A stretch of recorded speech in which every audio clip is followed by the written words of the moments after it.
Bueno, vamos a hablar de un tema que es fundamental de entender para cualquier programador, no solamente de Java, sino en general. Pero vamos a hablar específicamente de este tema en términos de Java y es el tema de las referencias. Y espero que este video también ayude a disipar ciertas mentiras que se dicen a veces sobre Java y sobre cómo se comporta. Entonces, este video espero que ayude un poco a aclarar ciertas cosas. Digamos que tengo un código en que creo una variable local n que empiece en 1 y voy a escribir una función. Realmente no necesita ser public, podemos simplemente llamarla static, que reciba una variable n y va a multiplicar esa variable por 2, va a actualizar el valor de esa variable con el doble de lo que ya tenía. Y acá voy a primero llamar a la función duplicar y después voy a imprimir el valor de n. Y la pregunta es, ¿qué creen ustedes que se debería imprimir? ¿Se imprime 1, se imprime 2 o se imprime otra cosa, básicamente? Entonces, si quieren, pausen un momento el video y piénsenlo. Y si ya están de regreso con nosotros, entonces la respuesta es se imprime 1. Y esto puede ser contraintuitivo porque ¿qué pasó con esto? Entonces aquí viene el concepto importante que tenemos que aprender. En Java, la manera en que se llaman los métodos sigue una estrategia que se llama pass by value. Pass by value significa yo no ejecuto los métodos sobre los argumentos iniciales, sino que hago una copia del valor, por eso se llama pass by value. Hago una copia del valor y ejecuto el método sobre la copia del valor, no sobre las variables iniciales. Entonces, ¿qué pasa? Si yo ejecuto esto en debug, listo, entonces me voy a dar cuenta que en el frame del método main existe una variable que se llama n. Si yo entro a este método, entonces en el frame de duplicar también hay una variable que se llama n, pero esa variable n es diferente de la variable n que tengo en main, ¿sí? Se llaman igual porque yo decidí utilizar el nombre del parámetro igual, pero no porque se llamen igual significa que son realmente iguales, ¿sí? Realmente son dos variables distintas que al momento de ejecutarse este método arrancan con el mismo valor. ¿Listo? ¿Qué pasa si yo trato de avanzar? Entonces, claro, la n que es local a duplicar, ahora vemos que tiene un valor 2, mientras que la n que es local a main sigue con el valor 1, que de alguna manera es lo que esperaríamos. Una vez que termina el método duplicar, entonces ya no existe la variable n local a duplicar y ese incremento que se hizo desaparece, deja de existir en el universo y lo único que queda es la variable n local a main y la variable local a main sigue con el valor 1, por lo tanto lo que se imprime es 1, ¿sí? Entonces pass by value, Java coge los argumentos, los copia y sobre ellos ejecuta la función. Por lo tanto, cuando se está ejecutando una función, ¿sí? Hay dos variables que en el inicio de la ejecución del método van a tener el mismo valor y de ahí para allá son independientes. Lo que pase con cada una de ellas no debe afectar a la otra. Eso tiene sentido de alguna manera. Uno diría como, ok, listo, bueno saberlo. Pero, ¿qué pasa si yo hago un atributo a la clase main y lo inicializo en 1? Entonces, debería haberlo acabado, qué pena, listo. Bueno, entonces, esta es una manera en que pueden inicializar atributos. No se la recomiendo, salvo para hacer una cosa sencilla como estamos haciendo ahorita.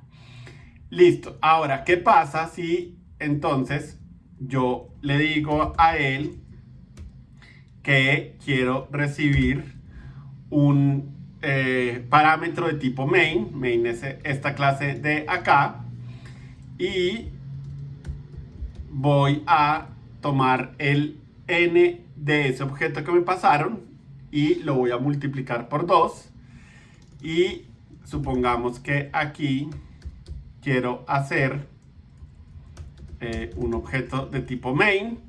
Entonces, sí, esto llama un constructor vacío, que ya vimos que me lo regala Java si yo no ingreso nada. Y como no hay un constructor que le dé valor a n, pues n arranca en lo que dice la línea 5. Como les digo, solo apto para ejemplos muy, muy sencillos. Listo. Y lo mismo, pasamos main a duplicar. Ya sabemos que se va a hacer una copia del valor, y sobre esa copia multiplico el valor del atributo, y al final imprimo el n de obj. Entonces, de nuevo, pausen un momento, piensen qué creen que se imprime y nos vemos cuando ya hayan acabado. Para los que quieren seguir, entonces se imprime 2. Y aquí es la parte en donde el internet ha desinformado en muchas ocasiones y dicen, no, es que en Java los objetos se manejan distinto, y utilizan una estrategia que se llama Pass by Reference, y eso es falso.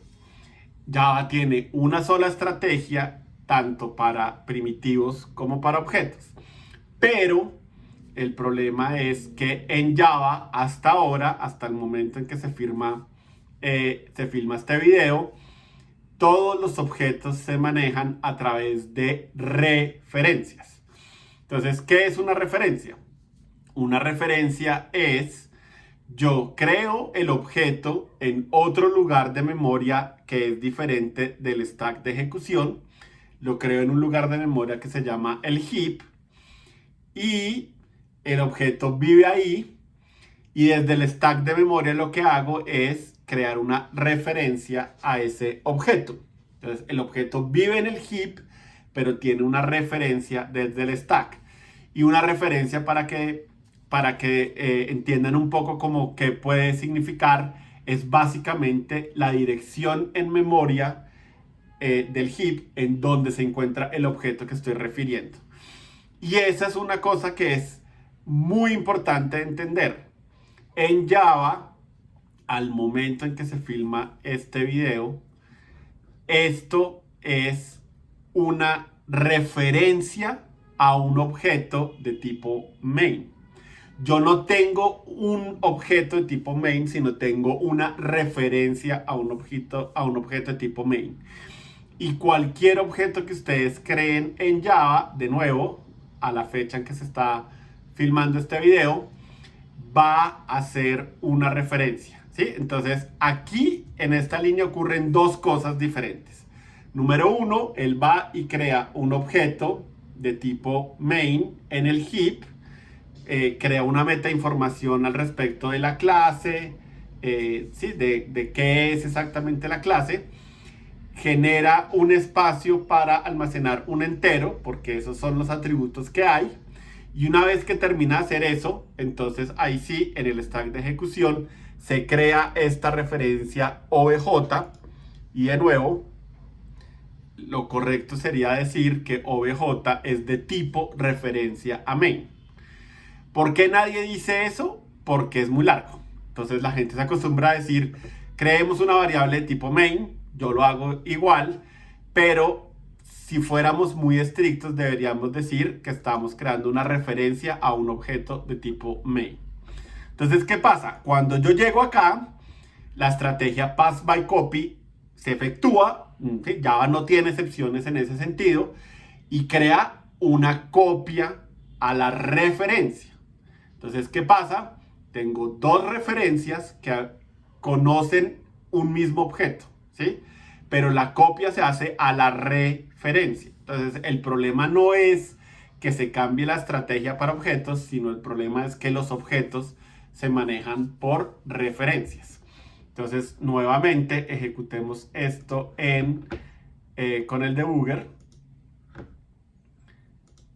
Listo. Entonces, acá me dice ok, usted tiene una variable llamada obj y el valor, si se dan cuenta, es esto de acá.